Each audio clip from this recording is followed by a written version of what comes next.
Chips খেতে ভালোবাসেন স্ত্রী। প্রতিদিন কাজ থেকে বাড়ি ফেরার পথে নিয়েও আসতেন স্বামী। এভাবেই চলছিল সংসার। কিন্তু একদিন স্ত্রীর ওই পছন্দের খাবার আনতে ভুলে যান স্বামী। ব্যাস, তাতেই রেগে অগ্নিশর্মা সহধর্মিণী। তুমুল ঝগড়া শুরু করেন স্বামীর সঙ্গে। এরপর রাগ করে চলে যান বাবার বাড়ি। ঘটনা এখানেই শেষ নয়। চিপস না আনার রাগে ডিভোর্সের জন্য পুলিশের কাছেও গিয়েছেন ওই তরুণী। অবিশ্বাস্য হলেও সত্যি এমন ঘটনা ঘটেছে ভারতের উত্তরপ্রদেশের আগ্রা শহরে। ভারতীয় গণমাধ্যম থেকে জানা গেছে, বছর খানেক আগে স্থানীয় এক যুবকের সঙ্গে বিয়ে হয় এক তরুণীর। চিপসের প্রতি প্রবল আসক্তি ছিল তার।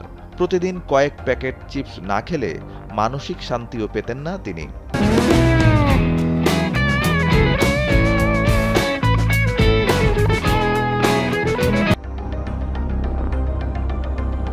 স্বভাবতই এই চিপস এনে দেওয়ার দায়িত্ব বর্তেছিল স্বামীর কাঁধে। প্রতিদিন নিজের পছন্দের চিপস আনার কথা স্বামীকে মনেও করিয়ে দিতেন ওই তরুণী। যদিও প্রায়ই স্বামী তাকে এত বেশি চিপস খেতে নিষেধ করতেন, কিন্তু এই উপদেশ শোনার পাত্রী ছিলেন না ওই স্ত্রী। শ্বশুর শাশুড়িও চিপস খেতে বারণ করতেন তাকে, তবে তাতেও কোনো লাভ হয়নি। স্ত্রী অভিমান করবেন ভেবে কাজ থেকে ফেরার সময় প্রতিদিনই চিপস নিয়ে আসতেন স্বামী। কয়েকদিন আগে বাড়ি ফেরার সময় চিপস কিনতে ভুলে যান স্বামী। চিপস ছাড়া ঘরে ঢুকতেই বাধে বিপত্তি। প্রিয় খাবার আনা হয়নি জেনে তুমুল ঝামেলা শুরু করেন স্ত্রী। মেজাজ হারিয়ে দু চারটা কথা বলেন স্বামীও। তা থেকেই দ্বন্দ্ব বাড়ে আরও। একসময় শ্বশুরবাড়ি ছেড়ে বাবা মায়ের কাছে চলে যান ওই স্ত্রী। এরপরই চমকে দেওয়ার মতো কাণ্ড ঘটিয়ে বসেন তিনি।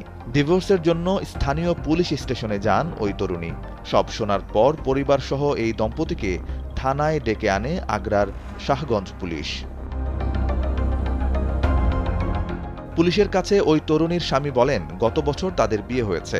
প্রথম দিকে সব ঠিকঠাক থাকলেও কয়েক মাস যাওয়ার পর তিনি বুঝতে পারেন কুরকুরে চিপসের প্রতি স্ত্রীর অদ্ভুত দুর্বলতা রয়েছে।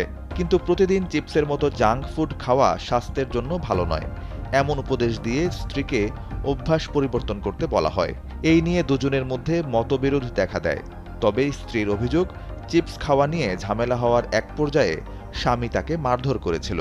এই কারণেই তিনি বাবার বাড়ি চলে যান ও ডিভোর্সের কথা চিন্তা করতে বাধ্য হন। সাইফ বিন আইয়ুব, কালবেলা ডেস্ক।